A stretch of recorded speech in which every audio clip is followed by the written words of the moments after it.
Welcome friends, இது உங்கள் global empire Tamil. ரீசெண்டாக அமெரிக்க அதிபர் ஜோ பைடன் இஸ்ரேலுக்கும் ஹமாஸுக்குமான போர் நிறுத்த ஒப்பந்தம் ஆல்மோஸ்ட் கன்ஃபார்ம் ஆயிடுச்சுங்கிற மாதிரி அனௌன்ஸ்மெண்ட் கொடுத்துருந்தாரு. அது எனக்கு தெரிஞ்சு இன்றைக்கி நைட்டுக்குள்ளே சைன் ஆக வாய்ப்பு இருக்குது. இந்த அனௌன்ஸ்மெண்ட் வந்ததுலேருந்து வேர்ல்டு வைடாக பயங்கரமாக பாலஸ்டீனியன் மக்கள், பாலஸ்டீனியன் சப்போர்ட்டர்ஸ் செலிப்ரேட் பண்ணிகிட்டு இருக்கிறாங்க. ஆல்மோஸ்ட் இஸ்ரேல் ஹமாஸ்க்கு நடந்த 1.5 வருஷ போர் முடிவுக்கு வரப்போகுது. சரி, அப்படி இந்த சீஸ்ஃபயரில் எந்த மாதிரியான ஒப்பந்தங்கள்லாம் சைன் ஆக போகுது? இது உண்மையிலேயே பாலஸ்தீன மக்களுக்கும் ஹமாஸுக்கும் வெற்றியா, இல்லை இஸ்ரேல் பக்கம் வெற்றியா அப்படிங்கிற இந்த சீஸ்ஃபயர் பற்றின ஒரு முழுமையான அலசலை தான் இந்த வீடியோவில் டீட்டெயில்டாக பார்க்க போகிறோம். வீடியோக்குள்ளே போகிறதுக்கு முன்னாடி ஃபர்ஸ்ட் டைம் நம்ம சேனலுக்கு வந்திருக்கீங்க அப்படின்னா நம்ம சேனலை சப்ஸ்கிரைப் பண்ணுங்கள். அப்படியே பக்கத்தில் உள்ள பெல் ஐக்கானையும் கிளிக் பண்ணி வச்சுக்கோங்க. சரி, வாங்க இப்போ வீடியோக்குள்ளே போகலாம். குறிப்பாக இந்த சீஸ்ஃபயருக்கு இஸ்ரேல் சைட்லேயோ ஹமாஸ் சைட்லேயோ பெருசாக ஒத்துக்கவே இல்லை. குறிப்பாக இஸ்ரேல் சைடில் ஹமாஸ் ரொம்ப ரூல்ஸ் போடுறாங்க அப்படின்னு சொல்லி இந்த ஒரு போர் நிறுத்த ஒப்பந்தத்தை புறக்கணிச்சிட்டே வந்தாங்க. ஆனால் ரீசெண்டாக இஸ்ரேல் மக்கள் கவர்மெண்ட்டுக்கு எதிராக சீஸ்ஃபயர் போடணும்னு சொல்லி ஒரு மிகப்பெரிய போராட்டம். அதுக்கு முக்கியமான காரணம், நீங்கள் ஃபோட்டோவில் பார்க்குற இந்த பொண்ணை ஹமாஸ் ஹாஸ்டேஜாக பிடிச்சி வச்சுருந்தாங்க. ரீசெண்டாக அந்த பொண்ணோட வீடியோ ஒன்று ரிலீஸ் பண்ணாங்க. அதை பார்த்தோன்னே நிறைய இஸ்ரேல் மக்களுக்கு நம்ம குடும்பம் மாட்டிகிட்டு இருக்குது, சீக்கிரம் காப்பாற்றுங்க, சீக்கிரம் ஹமாஸ் கூட சீஸ்ஃபயர் வாங்குங்கிற மாதிரி கவர்மெண்ட்டை ப்ரெஷர் பண்ண ஆரம்பித்தாங்க. நேத்தன்யாகுவுக்கு பயங்கர ப்ரெஷர் உருவாச்சு. எதிர்க்கட்சிகள் நிறைய பேர் ப்ளேம் பண்ண ஆரம்பித்தாங்க. அங்கே மாட்டிகிட்டு இருக்கிற எங்கள் குடும்பங்களுக்கு நீங்கள் தான் பதில் சொல்லணும், இஸ்ரேல் கவர்மெண்ட்டு தான் சீஸ்ஃபயர் நடக்க விடாமல் தடுக்குது அப்படிங்கிற மாதிரி நிறைய ப்ளேம் நேத்தன்யாகு மேலே மக்கள் மத்தியில் மிகப்பெரிய எதிர்ப்பு. அட் த சேம் டைம் ஆட்சியும் கலையிற மாதிரி உட்கட்சி பூசல் சொல்லி நிறைய பிரச்சனைகள். இதெல்லாம் இருக்கிறதுனால தான் நிறைய கட்டுப்பாடுகள் ஹமாஸ் விதிச்சிருந்தாலுமே வேறு வழி இல்லாமல் நேத்தன்யாகு சீஸ்ஃபயருக்கு ஒத்துக்கிட்டார்.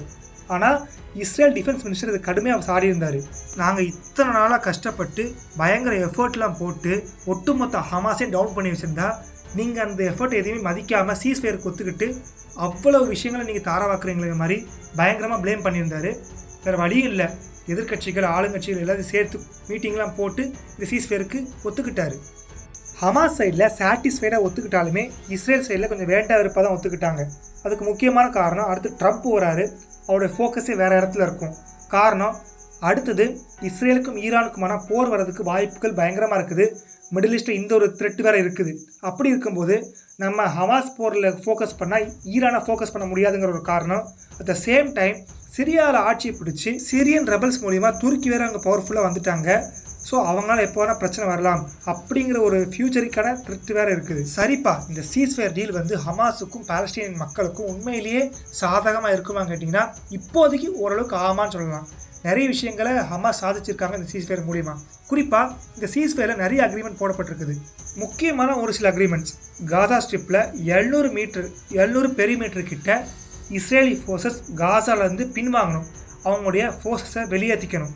அது போக ஹாஸ்டேஜ் ஸ்வாப், ஹமாஸ் சைட்லேருந்து 33 இஸ்ரேல் குடிமக்களை ரிலீஸ் பண்ணுவாங்க.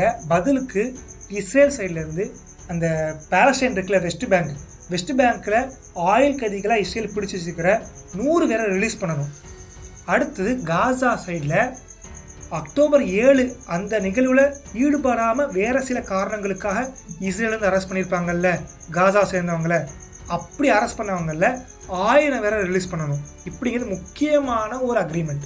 காசா ஸ்ட்ரிப்பையும் எகிப்தையும் இணைக்கக்கூடிய ஒரு காரிடார் பேர் தான் ஃபிலடால்ஃபி காரிடார்.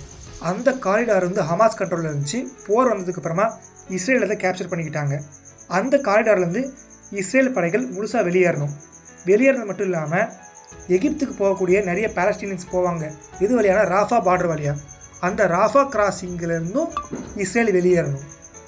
ஏன்னா இஸ்ரேல் நடத்தின தாக்குதலில் காசாவில் உள்ள மருத்துவமனைகள் நிறைய அழிக்கப்பட்டுச்சு. போதிய மருத்துவ வசதி இல்லாமல் நிறைய பொதுமக்களும் குழந்தைங்களும் நிறைய ஹமாஸ் வீரர்களும் ட்ரீட்மெண்ட்டுக்காக காத்திருக்காங்க. ட்ரீட்மெண்ட் எடுக்க முடியாமல் கஷ்டப்படுறாங்க. ஸோ அவங்க ராஃபாவை கிராஸ் பண்ணி எகிப்து போனால் தான் அவங்களுக்கு போதிய ட்ரீட்மெண்ட்டும் வசதிகளும் கிடைக்குங்கிறதுக்காக அந்த ராஃபா கிராசிங்கை திறந்து விடணுங்கிறது முக்கியமான ஒரு அக்ரிமெண்ட். போரால் பாதிக்கப்பட்ட வூண்டட் பீப்புள்ஸை இம்மிடியட்டாக எகிப்துக்குள்ளே அனுப்பணும் மாதிரி சொல்லியிருக்கிறாங்க. இது மட்டும் இல்லாமல் இந்த போரில் நாங்கள் இங்கே அடிக்க போகிறோம் அங்கே அடிக்க போகிறோம்னு சொல்லி ராஃபா பார்டர்லேருந்து நார்த்தன் காசாக்கு அனுப்புறதும் கார்னியூஸ் அனுப்புறதுங்கிற மாதிரி மாறி காசா மக்கள் அலைய விட்டுருப்பாங்க. அதனால் பாதிக்கப்பட்டவங்களுக்கு ப்ராப்பர் ரீப்ளேஸ்மெண்ட் தரணுங்கிறதையும் அக்ரிமெண்ட்டை ஆட் பண்ணியிருக்கிறாங்க. கடைசியாக ரொம்ப இம்பார்ட்டண்ட்டாக காசாவுக்குள்ளே நிறைய மனிதாபிமான அடிப்படையில் உணவுப் பொருட்கள், மருந்து பொருட்கள், நிறைய உதவி பொருட்கள் எல்லாம் அனுப்பக்கூடிய தொண்டு நிறுவனங்கள், தனியார் அமைப்புகள், ஐக்கிய நாடுகள் அமைப்பு, நிறைய நாடுகளோட அமைப்புன்னு சொல்லி நிறைய செயல்பட்டு வந்தாங்க. இந்த போர் மூலிமா நிறைய பேரை காசாலேருந்து இஸ்ரேல் வெளியேற்றிட்டாங்க. அது போக நிறைய பேர் இன்னும் மனிதாபிமான அடிப்படையில் காசாவுக்கு உதவி செய்ய ரெடியாக இருக்காங்க. அவங்களையும் ப்ரீவியஸாக இருந்தவங்களையும் திரும்ப உள்ளே அனுமதிக்கணும், எந்த விதமான ரெஸ்ட்ரிக்ஷனும் இல்லாமல் உள்ளே அனுமதிக்கணுங்கிற மாதிரி ஒரு முக்கியமான கோரிக்கையும் அதில் இடம்பெற்றிருக்குது. இதெல்லாம் பார்த்தீங்கன்னா எல்லாமே இஸ்ரேலுக்கு அகெயின்ஸ்டாக இருக்கும். ஆனால் காசாவுக்கும் பாலஸ்தீன மக்களுக்கும் ரொம்ப முக்கியமானதாக இருக்கும். லிட்ரலாக சொல்லப்போனால் அக்டோபர் 7க்கு முன்னாடி எப்படி இருந்துச்சோ அதே நிலைமை காசாவில் ரீக்ரியேட் ஆகிறதுக்கு என்னெல்லாம் பண்ண முடியுமோ அதெல்லாம் ஹமாஸ் இந்த ஹாஸ்டேஜ் டீலில் பண்ணியிருக்கிறாங்க. இது யாருக்கு வெற்றின்னு பார்த்தா டெம்பரவரியாக கண்டிப்பாக ஹமாஸுக்கும் பாலஸ்தீன மக்களுக்கும் வெற்றி. பாலஸ்தீன மக்கள் போராட்டம் மட்டும் இல்லாமல் இஸ்ரேல் மக்கள் போராட்டம், பெஞ்சமின் நேத்தன்யாவுக்கு எதிரான அலை, இதெல்லாம் சேர்ந்து இப்படி ஒரு ஹாஸ்டேஜஸ் டீல், இப்படி ஒரு சீஸ்ஃபயரை உருவாக்கியிருக்குது.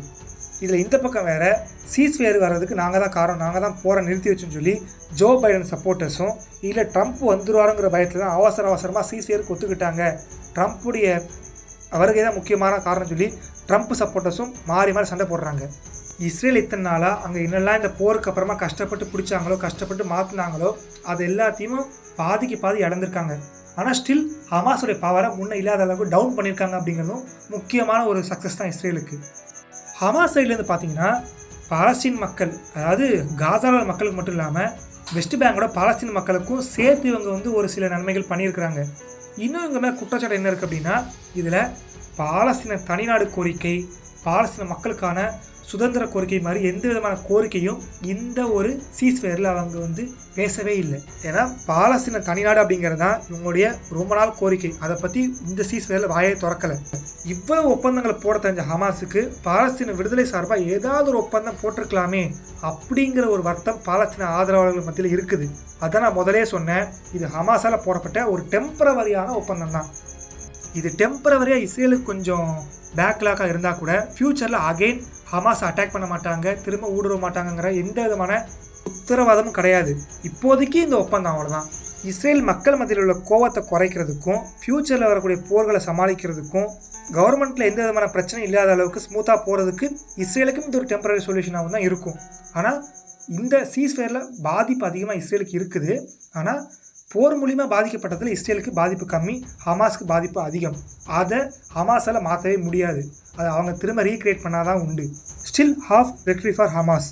இதில் வேறு சீஸ்ஃபயருக்கு அப்புறமா காசா ஸ்ட்ரிப்பையும் சேர்த்து ஆட்சி பண்ணுறதுக்கு நான் தயாராக இருக்கேன் அப்படிங்கிற மாதிரி பாலஸ்தீனத்தோட பிரதமர் அப்பாஸ் ஹமாஸை வெறுப்பேற்றிட்டு போயிருக்காரு.